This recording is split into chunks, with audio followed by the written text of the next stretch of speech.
All right, hey y'all, this is Karma. Today I want to look at the chart of Harriet Tubman. Her actual real name was Araminta, and she went by Minty. That was like one of her nicknames. One of my friends actually let me know about that when I told her I wanted to do this video. I wanted to do a video that is in remembrance of Black History Month, and Harriet Tubman definitely was someone who really was a pioneer. I mean, the thing that was sad was like there's no birth date and there's no birth time. So really we're just going off of an estimate of the month. But she does give me strong Aries vibes. And she was born in March supposedly.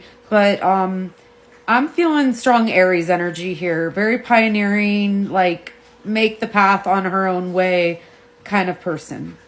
Now I read a pretty interesting article about what we do know about her chart. And you know, she was born into slavery and she had an injury. She got hit with a metal rod. She had an injury and she was pretty close to DEATH. And she prayed that she was going to recover and be okay. But the inevitability of her being sold again was pretty high because unfortunately in those times she wasn't considered an actual person. I think the most important thing is that she may have been seen that way, but she never felt that way about herself or her brothers and sisters that she helped to freedom. So she recovered and she ended up that time that she was going to get sold again. And instead of her praying to get better so she could stay with her quote unquote owner, she prayed that he was going to DIE, and then he did. And so, you know, she was pretty powerful, you know, definitely mystical, you could say. I have a lot of respect for root workers, practitioners, because they're powerful. And she was definitely protected just from like a spiritual standpoint. And I'm going to go over what I can tell you about her chart because we don't know her rising sign. We don't know her birthday. But the planets that are further out, we'll be able to see how that lines up.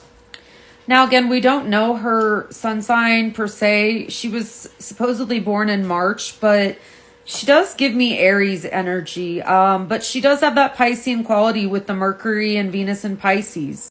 This is someone who definitely led with compassion and understanding for those that needed her assistance. So Mercury in Pisces can be a dreamer, so can Venus, but it is very compassionate. So it's going to lead with the heart. Speaking of leading with the heart, Mars in Leo is a very flamboyant energy. Like Mars and Leo people, I feel like are just so proud of who they are and what they bring to the table. They can't help but kind of shine, even if it's for better or for worse. They're going to stand out. They're going to be something. I also find it super interesting that she had Chiron in Aries because the United States chart has Chiron in Aries, and right now Chiron is in Aries. I found it quite meaningful that she had Saturn in Aries because that is a dignified placement, even though it's someone that's going to push the societal norms and boundaries, because Saturn is about discipline and being driven and ambitious, whereas like Aries is going to set their own path. And not to mention she also had Chiron in Aries. So this was a little firecracker. Like this lady definitely was not someone that you could tell no. So for those not familiar with Harriet, she was a political activist. She was a conductor of the Underground Railroad, which helped free other people. She was actually an enslaved woman, and she did eventually get her freedom because her owner ended up passing away after she prayed for that to happen, which I love for her. But she was one of the main abolitionists of, you know, freedom. And so she's such a powerful person, and I just love her energy. I really do. So these are some of the aspects in her natal chart that we would be able to really confirm that she had, because again, we don't know her rising. We don't necessarily know her sun. It's either Pisces or Aries if she was born in March, but I'm definitely getting Aries vibes either way. I mean, she did have Saturn in Aries and Chiron in Aries, so that's enough for me, like where it's like, okay, this person's definitely going to be a fighter. And you know, the thing too is like the Underground Railroad was very treacherous. It was very scary conditions. Like you could lose your life easily if you were caught. So she had to really be brave, like braver than most more than what anyone could fathom, at least in modern US times right now. She had to be very brave.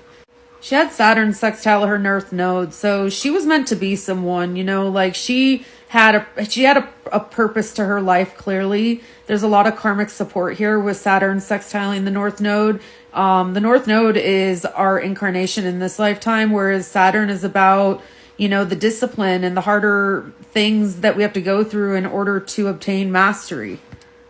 Her Uranus is conjunct Neptune, so even though she was a dreamer of a better future, she was also like a pioneer, like mentally, collectively, because this is more of a generational transit when we start getting to the further out planets. Uranus conjunct Neptune, though, is definitely like someone who has revolutionary ideas and a very like innovative approach and very heightened like energies here. The Neptune is the higher octave of Venus, and so it has this ethereal energy of like a mystic. So I could see her being very powerful in the spiritual realms, but she did it in a very original way. Like she went to the beat of her own drum, and that's very clear with what she helped orchestrate for many people, including herself.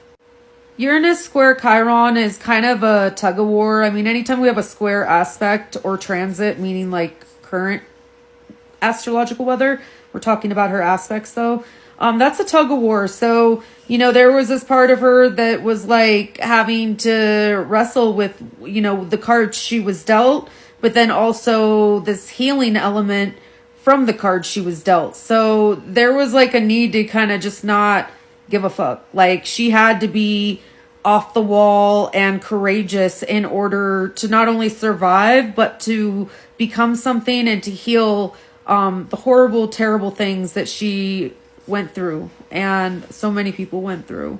So Uranus squaring Chiron is like it's difficult to change, but you're also like you want the change.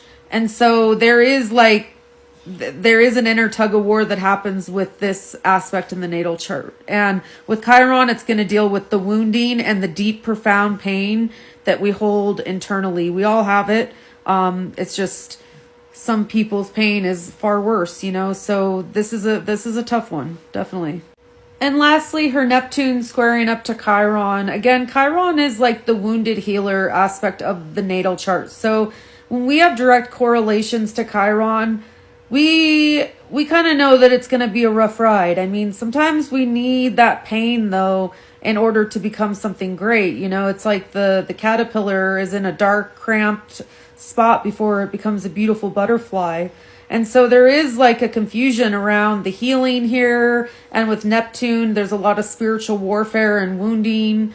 And it's almost like her helping other people, I think, was a big part of her healing. So she wanted to be an advocate for people that couldn't advocate for themselves. And through that, you know, there it is, that Saturn sextile the North Node. She is someone that will always be remembered. It didn't end with her, but she was one of the first people to step up and speak out and do something. And so I hope we keep that energy and we stand up for what's right and we do the right thing and keep her memory alive. Again, happy Black History Month. And I plan to do a few more videos before this month is over. Take care, y'all. Bye.